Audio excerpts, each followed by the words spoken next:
So our 152-pound GMC final pits Metuchen's Celeste Falkovich, who was a top seed, against second seed Zedekiah Pollard from New Brunswick.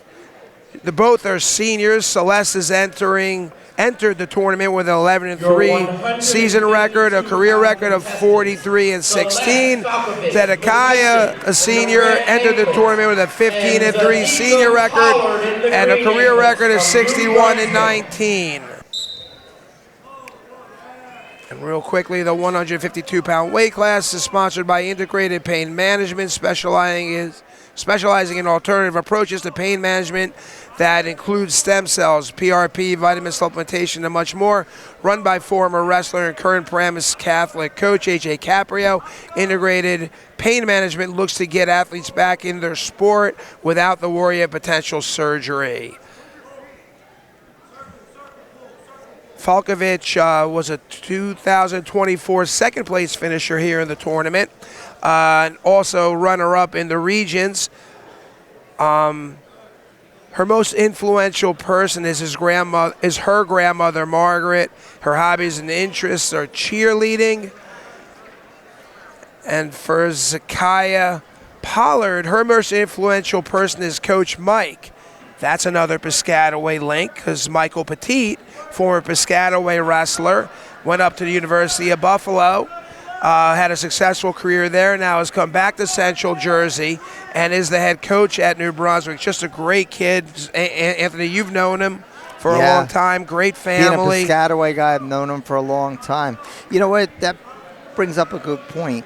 One thing you see on the female side of the wrestling, a lot of the men coaches support it and are putting the time in. And here, it's not a new coach. You know, you have some independent that just coach women, but you see some of the a good amount of the coaches that coach both men and women. And look, and it's not easy, as you mentioned. Gary Makowitz from Monroe had the stroller in the corner with him with his son. Yeah. Coach John Post from Old Bridge is carrying his daughter around in his arms all day.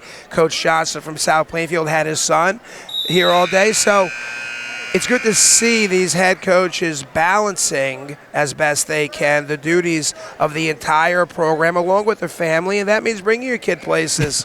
And you know what? I wouldn't doubt if the wife says, "You're on kid duty Sunday. I don't care if you got wrestling. Take whatever it takes." Yeah. I mean, we know as officials, you have to, you know, I tell my cadets, listen, respect your home life, your wife, your significant other. So Falkovich took bottom to start the second period and earned a reversal. So now she's on top, 2-0.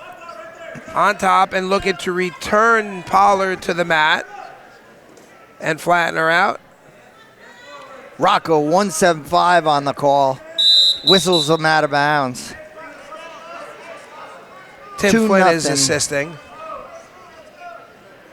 So, yeah, 2-0 Falkovich with about 1:35 left in the second period. And Anthony, as we were saying earlier, Zedekiah's hobbies and interests are wrestling, sleeping, and eating. So, again, she reversed it. I like eating and sleeping in that order. No more wrestling for me. But it is funny, though.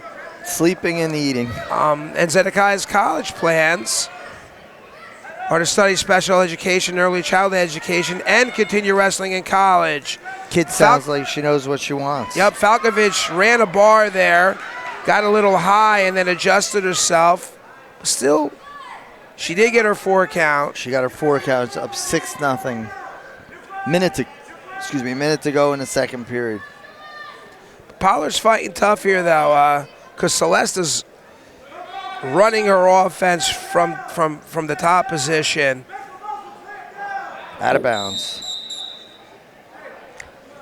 Interesting point there, Carlo, which fans might not know. As long as one supporting point is in contact with the mat, inside the circle, wrestling continues. Yep. Just because it might appear that they're completely out of bounds or in near fall out of bounds, as long as one supporting point is in bounds, we're still wrestling. So now Celeste from the top position, because Zedekiah had all points of contact on the mat. Locked hands around the belly, that's a penalty. Yeah, can't do that. It's a no-no. So tricky 6-1 area, now. tricky area because it looks like they're up on their feet, but Right. because the hands are still on the mat supporting, she can't. Doesn't do stop that. Celeste though. She went right back to the armbar, Ant. Yep. Gonna look to jump to that side, and here we go. She's gonna run it now. Rocco's right on top of it, making sure that the bottom wrestler is safe. No points scored.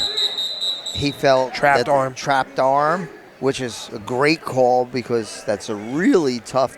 It happens so quickly, but when the arm's trapped, we're asking our officials to stop it for potentially dangerous because the return could really injure somebody when they have no arm to defend Right themselves. down to their head. Yeah. So now they're both looking for the locked hands, but it's not there. But 5 Celeste is going to have to seconds. do something here.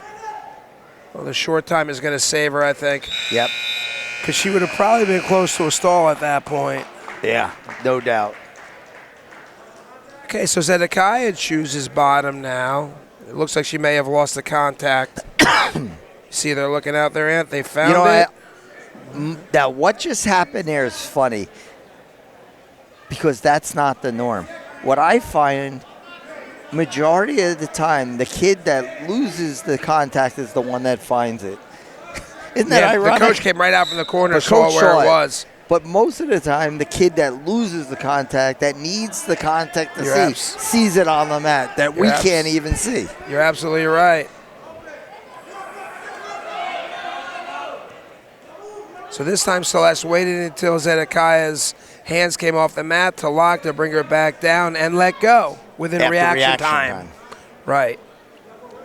So there's your difference there. Reaction time is a tricky subject. What reaction time is? It's a gray area. Yeah. What is it in your book? It's got to be, to me, it's got to be like when the hands go down, you almost like say the word and or something to make sure. Once that happens, game on. Yep. I had that yesterday in a near takedown situation where a kid put his hand on the mat and it came up quickly. The coach won. I said it wasn't beyond reaction time, coach. They don't like that answer, but that is the right answer. But seasoned veteran like yourself knows how to handle that situation and say, Coach, I just didn't have it beyond reaction time. And that's just the way it goes. Look, and we've been on that side where it works and we move on. We the other side where they think we're crazy and we hear about it. But again, that's a part of our job. That's why they pay us the big bucks. Oh, Buddy. big. Huge.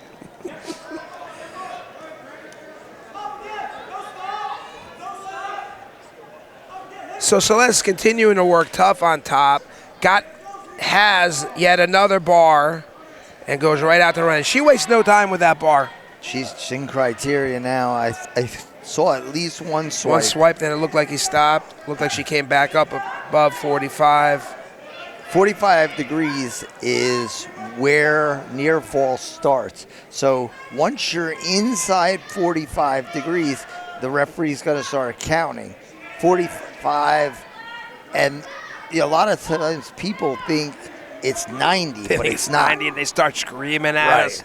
Oh, those are the fun moments because you sit there laughing in your own head saying, come on, guys, it's not there. Yep. But Celeste gets her 4 points there, 10-1, and that's going to end the match.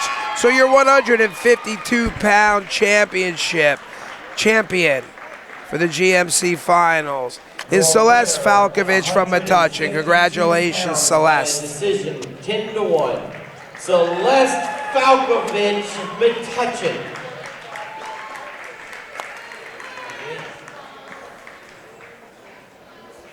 Your 138-pound place winners,